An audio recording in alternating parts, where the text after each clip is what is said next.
Hello, everyone. Thank you very much for taking the time with me again today.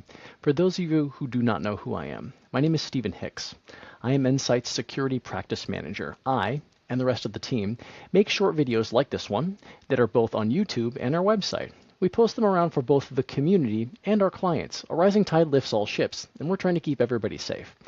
This particular video is for wineries. It's about the myth of being too small and what the true target is. When we contact our winery clients and we say, listen, you've experienced a security breach, or we think you should increase your security, or we want to protect you a little bit better, we tend to get similar responses. Those responses sound like, we're too small, or nobody's really interested in attacking our wine, nobody's really interested in attacking our soil, nobody's going to disrupt our logistics or communications, and we're not dealing with life-threatening changes or making bombs for the US government. Attackers don't care about those things. Steve, why would you try to sell me security? I'm here to tell you, you're right. Attackers don't care about those things. Let me put my attacker hat on for a minute. We call this red teaming, where we take the identity of an attacker and we try to get into your system. In this case, it's going to be more of a briefing, but stick with me on this. Everybody seems to think an attacker is someone who looks like me, wearing a hoodie in their parents' basement, playing World of Warcraft and eating Doritos. And if it helps you to visualize that, it looks like this. In reality, attackers nowadays are almost always organized crime, right? And so the fallacy of someone getting into a network and deciding this network's not worth my time is not probably the case.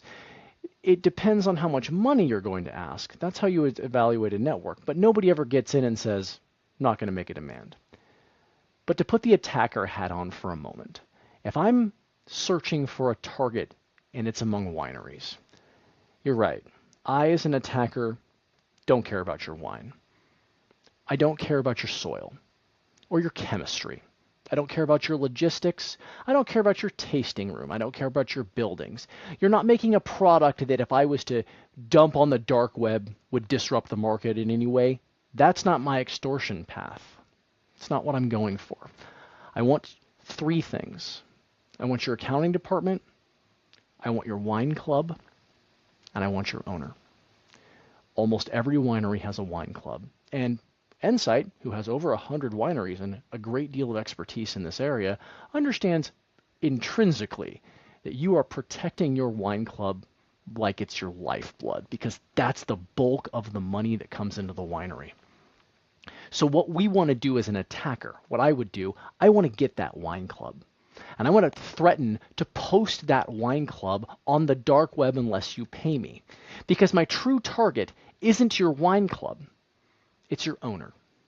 Now, if you're a winery watching this video, obviously I don't know anything about who you are or what your winery is, but the attackers can make a couple of assumptions. You have a wine club, you have an accounting department, and the owner or ownership group has high levels of resources. They're wealthy. There's a difference between, at least in the attacker's eyes, the generational wealth that comes with deciding to start a winery and, say, the richness that comes with being the managing partner of a law firm. Different levels of wealth. The attacker would love it if they could, say, extort your owner for millions of dollars because those deep pockets exist, because the owner doesn't want their personal information out on the dark web, the wine club out on the dark web, or their own personal financial information released, which gets me to my third target, your accounting team. Now, everybody, hard truth.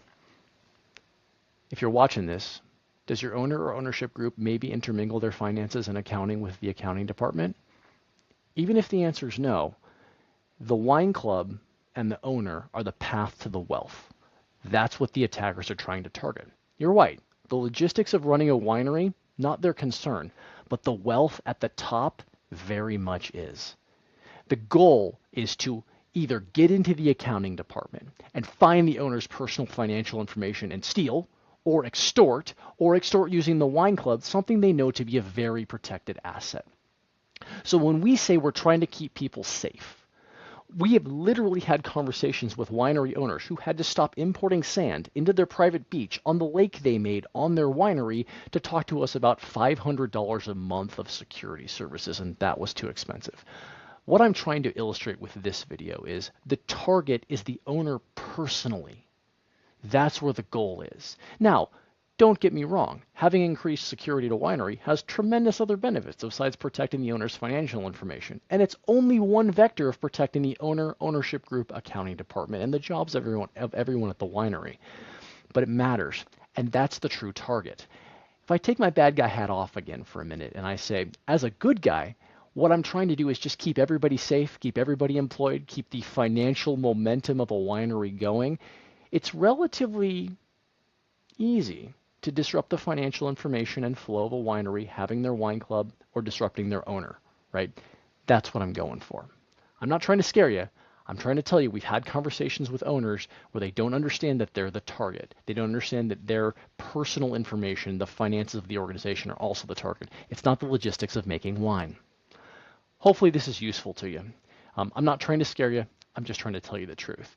If this is intriguing, please, if you're an Endsight client, reach out to your account manager and maybe bring me into a meeting. We can talk about something like this. If you're not an Endsight client, reach out to us directly. We have expertise in this area, and I enjoy talking about the ways that we could keep people safe and the new developments in the bad guy industry.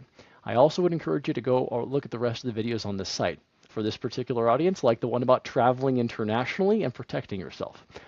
Hopefully I'm useful. Good to see you again, and until I see you next time, stay safe out there.